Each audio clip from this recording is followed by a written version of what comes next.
पाटील या प्रभाग क्रमांक 6 मध्ये मधुकर भाऊसाहेब नगरमध्ये मी 10 वर्षापासून राहतोय।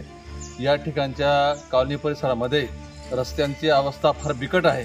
या ठिकाणीचा जो परिसर आहे काळी मातीचा असल्या कारणाने आता पावसाचे दिवस आलेले आहेत। या बारीक पाऊस पडल्यामुळे या ठिकाणी शाळकरी जी मुलं आहेत रोज ही सायकल स्कूटीवरून पडतात, फ्रॅक्चर होतात।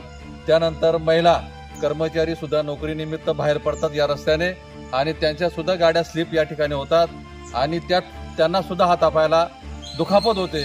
अशा पद्धतीचे भयानक रस्ते या मधुकर भाऊसाहेब नगरमधून सतत चावरा स्कूल जवळ असल्या कारणाने लहान वया गटातील मुलं ही सायकलने इतर वाहनाने जातात त्यावेळी त्यांची शाळेत जाण्यापर्यंत पोहोचण्याची मजल तयार होत नाही, कारण चिखलच एवढा मोठा आहे। त्याच पद्धतीने या ठिकाणी शाकुंतला नगर आहे, पौर्णिमा नगर आहे, आपलं गुलमोहर कॉलनी आहे, वक्रतुंड विहार आहे, बाजूला नर्मदा नगर आहे। अशा अनेक कॉलन्या या रस्त्याला जोडलेल्या आहेत, परंतु या ठिकाणी प्रशासन या ठिकाणी अजिबात लक्ष देत नाही।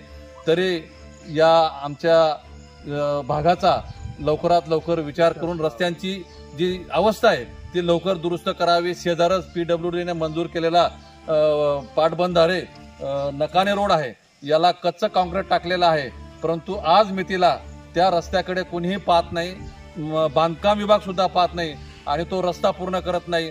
ती सुद्धा अवस्था या भागामध्ये कठीण आहे। एवढंच आम्ही आजच्या दिवशी मी सांगू शकतो।